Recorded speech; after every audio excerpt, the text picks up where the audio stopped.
Welcome to 3 minutes. Siragadikka ஆசை இன்னைக்கு எபிசோட என்ன நடந்துச்சுன்னு பார்க்கலாம் வாங்க. மறக்காமல் ஒரே ஒரு சப்ஸ்கிரைப் மட்டும் பண்ணிட்டு பாருங்கள் ப்ளீஸுங்க. அதுக்கப்புறம் பார்த்தீங்கன்னா நம்ம ரோகிணி வந்து குளிச்சுட்டு இருப்பாங்க. அவங்கள பார்க்க வந்து வித்யா வருவாங்க. வித்யா வந்தோடனே ரோகிணியோட அம்மா வந்து வாப்பா ஏன்ப்பா வரது இல்லை, நீ ஆனால் வந்து அடிக்கடிக்கு என்னை பார்க்கலாம் இல்லை அப்படின்னு சொல்கிறாங்க. இல்லைம்மா கொஞ்சம் வேலையாக இருந்துச்சு, வேற ஒன்றும் இல்லை, நான் அவகிட்ட பேசிட்டு தான் இருக்கேன் அப்படின்றாங்க. எங்கே போயிட்டாவ அப்படின்னோடனே குளிக்க போயிருக்கோமா அப்படின்னு சொல்லிட்டு சொல்கிறாங்க. சரி அப்படின்னு சொல்லிட்டு அவள் வேற என்னென்னமோ பேசுகிறாமா, அவள் நடந்துக்கிறதெல்லாம் பார்த்தா எனக்கு ரொம்ப பயமாக இருக்குது அப்படின்னு சொல்லிட்டு ரோனியோட அம்மா வந்து சொல்கிறாங்க. என்னாச்சுமா என்ன அப்படின்னு சொல்லிட்டு கேட்டோடனே அவள் இருந்துட்டு துபாய்க்கு வேலைக்கு போகிறான் அப்படின்னு சொல்கிறா அப்படின்னு பேசிகிட்டே இருக்கும்போது கரெக்டாக ரோகிணி வந்து வராங்க.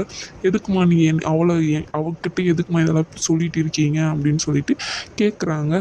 இல்லை நீ பண்ணுறதை தானே அவங்க சொல்கிறாங்க, இப்போ எதுக்கு தேவையில்லாத இப்போ நீ மனோஜ் கூட சேர்ந்து வாழ உனக்கு விருப்பம் இல்லையா அப்படின்ற மாதிரி வந்து பேசிட்டு இருக்காங்க. இல்லை நானும் எவ்வளோ நாள் தான் கெஞ்சிட்டே இருக்கிறது, நான் எவ்வளோ லவ் பண்ணேன்னு தெரியுமா மனோஜ், ஆனால் அவர் அதெல்லாம் கண்டுக்கிறதே இல்லை. அவங்க அம்மா இருக்கிற வரையும் என்னால் சேர்ந்து வாழவே முடியாது, அவங்க அம்மா சொல்கிறத மட்டும்தான் மனோஜ் கேட்பாரு அப்படின்னு சொல்லிட்டு ரொம்ப கஷ்டமாக பேச ஆரம்பிச்சிருவாங்க.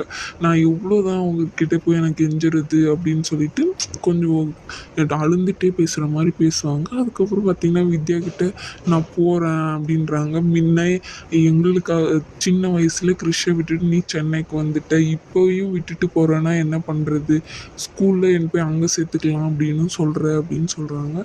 நான் என்ன பண்ணிட்டேன், என் தலை விதி அது அப்படின்றாங்க. நாங்கள் பார்த்த வாழ்க்கையும் உனக்கு செட் ஆகலை, நீயா பார்த்துக்கிட்ட ஒரு வாழ்க்கையும் உனக்கு செட் ஆகலை அப்படின்னு சொல்லிட்டு அவங்க அம்மாவும் கஷ்டப்படுறாங்க. இப்போ நீ என்ன பண்ணுவ பாரு, உன்னோட இது நீ சொன்னதே இப்போ நடக்குது. கிறிஷோட அம்மா வந்து துபாயில் வேலை செய்கிறாங்கன்னு சொன்னியா, இப்போ நீ ஏன் துபாய்க்கு வேலை செய்ய போகிறேன்னு சொல்கிறேன், அங்கே யார் இருக்காங்க உனக்கு, உனக்கு யார் தெரியும் அங்கே அப்படின்னு சொல்லிட்டு கேட்குறாங்க. என் ஃப்ரெண்டு ஐஸ்வர்யான்னு சொன்னேன்ல, அவங்க வேலை செய்கிறா, நான் அங்கே போகிறேன் அப்படின்னு சொல்லிட்டு சொல்கிறாங்க. என்ன பண்ணுவ காசுக்கெல்லாம் என்ன பண்ணுவ அப்படின்னு சொல்லிட்டு கேட்குறாங்க. அந்த வேலை தேடணும், ரூம் எடுக்கணும், அதுக்கும் உனக்கு காசு தேவையில்லை, அதுக்கு என்ன பண்ணுவ அப்படின்னு சொல்லிட்டு கேட்டும்போது மனோஜ் தான் போலீஸ் ஸ்டேஷனில் சொன்னார், இல்லை நான் டைவர்ஸ் கொடுத்தா காசு கொடுக்குறேன்னு சொல்லிட்டு நான் டைவர்ஸ் கொடுத்துட்றேன், அந்த காசை வாங்கி இதுக்காச்சும் நான் செலவு பண்ணிவிட்டு போகிறேன், நான் போன உடனே அங்கே எல்லாமே செட் பண்ணிவிட்டு அதுக்கப்புறமா இவங்களையும் கூட்டிகிட்டு போகிறேன்ற மாதிரி வந்து ரோகிணி வந்து சொல்லிட்டு இருக்காங்க. அதை கேட்டால் அவங்க அம்மாவுக்கு ரொம்பவே கஷ்டமாயிரும். நம்ம பொண்ணு வாழ்க்கை இந்த மாதிரி ஆயிடுச்சு, நீ போய் சொல்லாமல் இருந்திருந்தா இந்த மாதிரிலாம் நடந்திருக்காது அப்படின்னு சொல்லிட்டு வித்யாவும் சொல்கிறாங்க.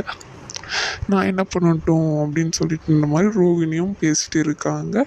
அதுக்கப்புறம் பார்த்திங்கன்னா மீனா வந்து அந்த பூ சங்கம் இருக்குது இல்லையா, அதில் வந்து பேசிகிட்டு இருக்காங்க. சந்தை எல்லாமே கட்டிட்டாங்க ஒருத்தரை தவிர, இந்த மாதிரி எல்லாருமே கட்டிட்டா ஒரு நம்ம இதில் இருக்கிறவங்க 10 பேரோட குழந்தைங்களுக்கு வந்து ஃபீஸ் கட்டலாம், கல்யாணம்னு யாராச்சும் வந்தால் ஒருத்தருக்கு வந்து 4 கிராம் கொடுக்கலாம் அப்படின்னு பேசிகிட்டு இருக்கும்போது சிந்தாமணி வந்து காசை தூக்கி போடுறாங்க.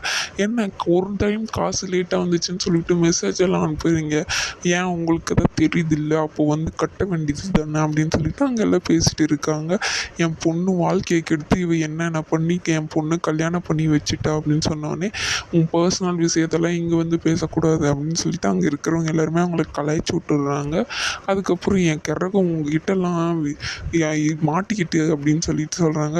இன்றைக்கி காத்தடிக்குது, அங்கே உன்னோட இதுன்னு காலம் அப்படின்னு சொல்லிட்டு காத்தடிக்கிற இடத்துல வேணால் நீ போய் நில்லு, உனக்கும் காத்தடிக்கும் அப்படின்னு சொல்லிட்டு அவங்கள மறுபடியும் கலாய்ச்சி விட்டுறாங்க. போகிறேன் நான் கிளம்புறேன் அப்படின்னு சொல்லிட்டு போகும்போது அவங்க கீழே வேலை செய்கிறவங்க வந்து கூப்பிட்றாங்க. இந்த மாதிரி ஒரு கான்ட்ராக்டர் வந்து உங்களை பார்க்குறாங்களா, நாளைக்கு ஏதோ இங்கே ஒரு ஃபங்க்ஷன் நடக்க போதும், அதுக்காக பூ டெக்கரேஷன் பண்ணுறதுக்கு பார்க்கணுன்னு சொல்கிறாங்க அப்படின்றாங்க. அவங்களும் ஒரு இடத்துல போய் உக்காந்துட்டு அவங்கக்கிட்ட அவர் வந்து இங்கிலீஷில் பேசுகிறாரு, இவங்களுக்கு இங்கிலீஷ் தெரியல, அவங்கக்கிட்டேயும் மொக்க வாங்கிடுறாங்க. அதுக்கப்புறம் மீனா வந்து சார் ஒரு நிமிஷம் இருங்க அப்படின்னு சொல்லி மீனா சூப்பராக இங்கிலீஷ் பேசுகிறாங்க. எனக்கு இங்கிலீஷ் அவ்வளோவா தெரியாது, எனக்கு கொஞ்சம் தெரியும், ஆனால் நீங்கள் பேசுகிறதே எனக்கு புரியும் அப்படின்னு சொல்லிட்டு சூப்பராக அவங்களுக்கு இங்கிலீஷ் பேசி அவங்கக்கிட்ட கார்டையும் கொடுத்து அனுப்பிச்சிடுறாங்க. அங்கே இருக்கிறவங்க எல்லாருமே பாராட்டுறாங்க மீனாவை, உங்களுக்கு சூப்பர் மீனா அப்படின்னு சொல்லிட்டு. அதுக்கப்புறம் பார்த்திங்கன்னா இது விஷயத்த உடனே போய் முத்துக்கிட்ட சொல்கிறாங்க. இந்த மாதிரி ஒரு விஷயம் நடந்துச்சு, சிந்தாமணி வந்தால் அவளுக்கு அந்த ஆர்டர் கிடைக்கல, எங்களுக்கு தான் கிடைச்சிச்சு அப்படின்னு சொல்லிட்டு ஐயோ மேலே ரூம் கட்ட போகிறோம், காசு ரெடியாக போகுதுன்னு ஒரே சந்தோஷத்தில் இருக்காங்க. சரி மீனா அவங்கக்கிட்ட இங்கிலீஷில் பேசினாலே என்கிட்ட பேசு அப்படின்னு சொல்லிட்டு கேட்குறாங்க. அவங்கக்கிட்டலாம் பேச முடியாது போங்க அப்படின்னு சொல்லிட்டு இதோட இந்த எபிசோடும் முடியுதுங்க.